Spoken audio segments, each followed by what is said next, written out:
So, when you don't know how to do something, how to fix something, or how something works, what do? Ask a teacher? Ask your parents? Ask your friends? Ask someone you really know and trust? No! You go to the internet and ask some randos. But I'm not talking about creeps here, I hope. No, I mean the people of the internet! You know, those people who make how-to videos. Because chances are, if you're trying to figure out something, someone on the internet has already figured it out for you. Things like, how do I unsend a text? No. How do I do a winged eyeliner? How do I get rid of the zit by Friday night? How do I get out of gym class? How do I screen cap Snapchat without getting caught? They'll never know. But then there are things in life that don't have an easy fix, that don't have a simple solution, that don't have a how-to video. Things like what to do when you have problems with family, or when it seems like you have no control in your life, or what to do when someone has done something to you. I mean, clearly, they gotta go. The truth is, there's a lot of life that doesn't have a solution you can just find online. So how do you know what to do when you don't know what to do? Hello, New Garden students. How are you today? I hope you're doing well. Happy Wednesday. We are back with week 3 of what to do when you don't know what to do.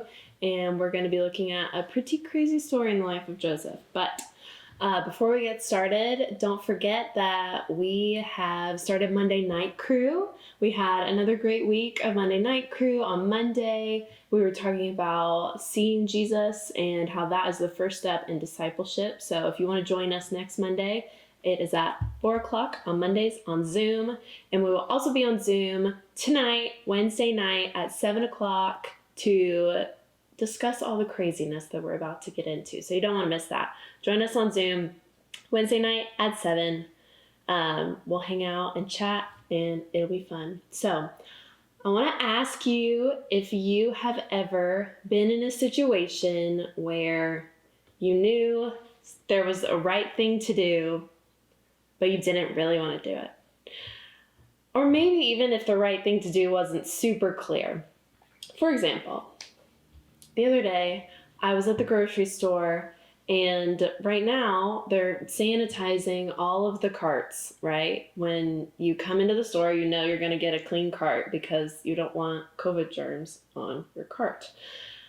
And I was leaving the store at this point, and I was leaving with my cart, and I only had one bag, and I didn't need the cart to go out to my car, and I almost put it back where the clean carts were. And in my mind, I was like, no one would know if I put my germy cart back with the clean carts.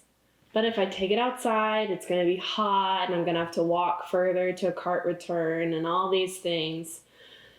And it kind of had this back and forth in my mind of like, what should I do in this moment? And it seems like such a simple, like small thing, but it was kind of a hard decision in the moment if I was going to walk further in the really hot weather or just return it and maybe be a little sketchy about it. So knowing what to do isn't always simple in the moment, right? Maybe you've been in a situation before where maybe someone wanted to copy your homework and it was like, is it really that big of a deal? Or maybe I shouldn't let them because it doesn't seem right. Maybe there's been something where you feel like the right thing to do is be honest with your parents about something, but you know if you do, you're going to get your phone taken away and not going to be able to see your friends for a long time. Maybe your friends are talking bad about someone that you know, or whether you're friends with them or not, and you hear it and you know the right thing to do is probably to speak up and say that's not cool, but what if they think you're lame? And is it really that bad that they're just talking about someone that maybe you're not even friends with? So it's not always easy to know what the right thing to do is when you're in a pinch, right in the moment. It's difficult, and we have been seeing difficult situations in the life of Joseph over the past few weeks. And today's story is no different. Probably the most awkward one so far. So it's hard to know what is the right thing to do in the moment. And that's where we find Joseph. So last week we left off with Joseph being sold into slavery by his brothers. They were really, really angry at him, and they were plotting to murder him. And then his brother Reuben stepped up and said, not cool, and they ended up selling him into slavery instead. Still not a great option. But today we're picking up, and we see that Joseph has landed in the house of a guy named Potiphar as a servant of his. And Potiphar worked for Pharaoh. And Pharaoh was in charge of Egypt. He is like the president and a king and a celebrity all in one. Whatever Pharaoh says goes. He is in charge. And Potiphar worked for him, and so Joseph worked for Potiphar. So he had a very important job. He was serving a very important man. And we're picking up in Genesis 39, starting in chapter 2. It says, "The Lord was with Joseph so that he prospered, and he lived in the house of his Egyptian master. When his master saw that the Lord was with him and that the Lord gave him success in everything he did, Joseph found favor in his eyes and became his attendant. Potiphar put him in charge of his household, and he entrusted to his care everything he owned. From the time he put him in charge of his household and all that he owned, the Lord blessed the household of the Egyptian because of Joseph. The blessing of the Lord was on everything Potiphar had, both in the house and in the field. So Potiphar left everything he had in Joseph's care. With Joseph in charge, he did not concern himself with anything except the food he ate." Okay, so Potiphar literally trusted Joseph completely with everything he had. It says the only thing he was worried about was what food he ate. So he did not have a care in the world. He knew that, his stuff was in good hands with Joseph. His estate, his fields, everything that belonged to him, he trusted to Joseph. So things weren't so bad for Joseph in this situation so far. Not ideal that he is enslaved to this man, but it could definitely be worse.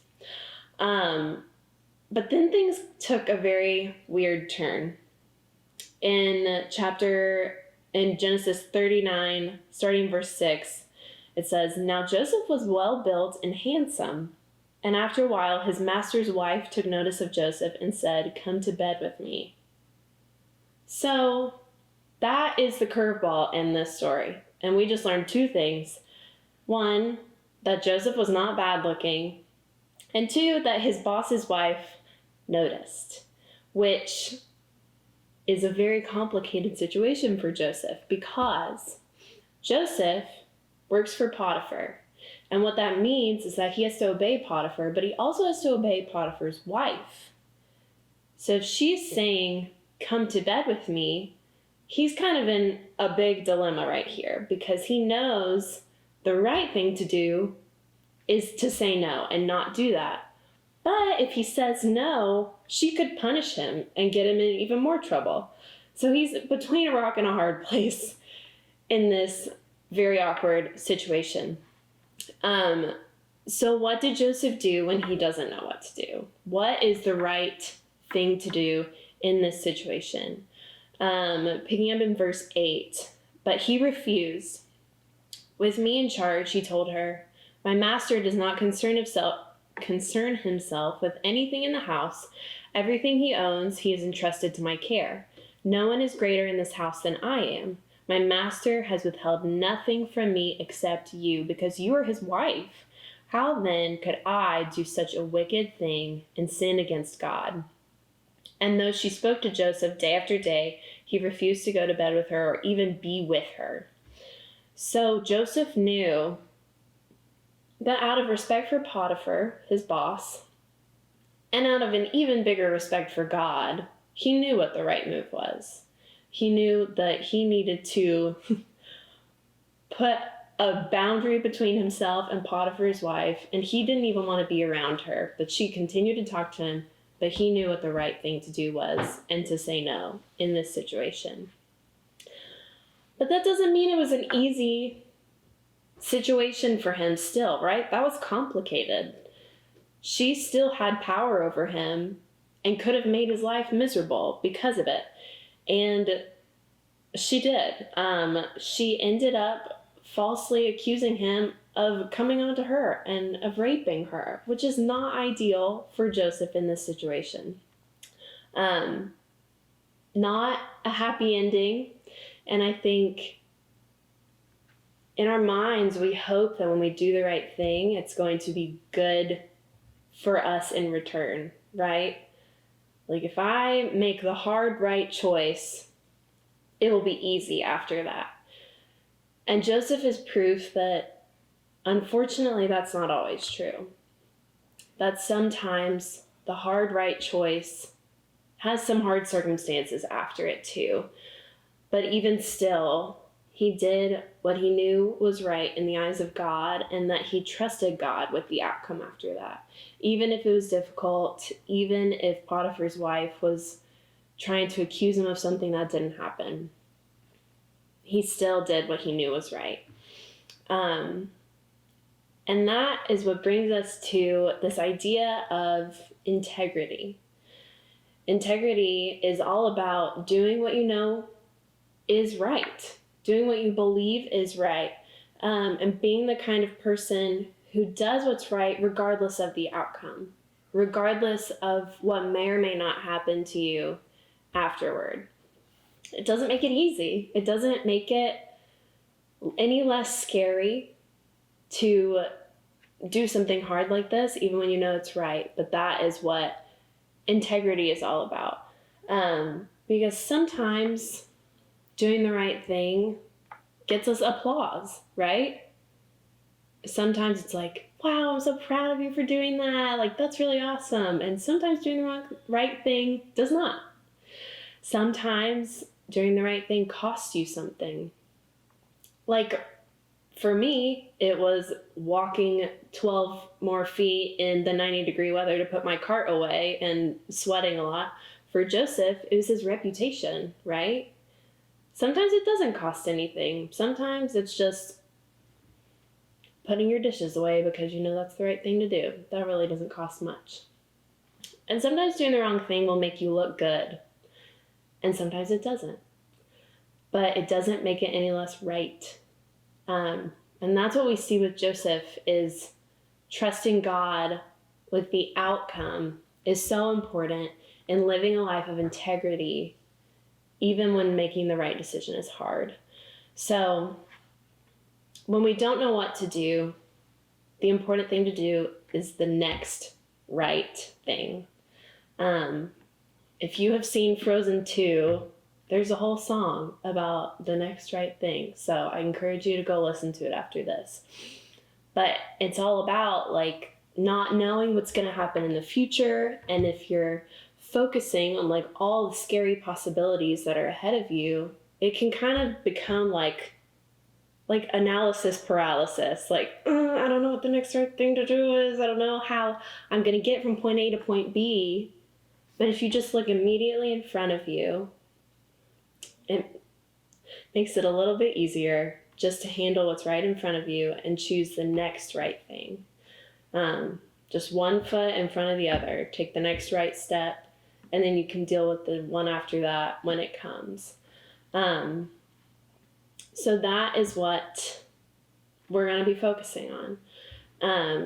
I want you to think of, in your mind, a situation where you know the right thing to do, okay?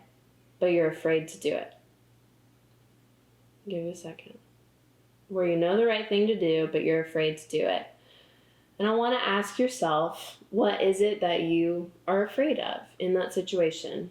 What are the risks involved? What's scary about it? And if fear wasn't a factor in it, what would you do? And then I want you to think about the person that you want to be, the kind of person you want to be. How can you be the kind of person you want to be in that situation where it might be scary to do what you know is right, but you know that it's right? And so I want you to tell somebody what the next right thing for you to do is. Okay? Maybe it's a friend that you have confided in about a hard situation. maybe it's a parent where maybe y'all have been butting heads and you're like, okay, now I get it. I know what I need to do and I'm going to do it. And then I want you to invite them to pray for you and to encourage you in that. And maybe you can find someone and y'all can do that for each other and say, I'll pray for you for this and you pray for me for this. And together, like this week, we're going to focus on integrity and doing the next right thing, even when it's scary, even when it's hard, and trust God with the outcome. So that is what we are learning about from the life of Joseph this week. And I hope that you will join us on Zoom as we talk more about integrity and doing the next right thing, even when it's not so easy. So I hope to see you on Zoom tonight at 7. See you there.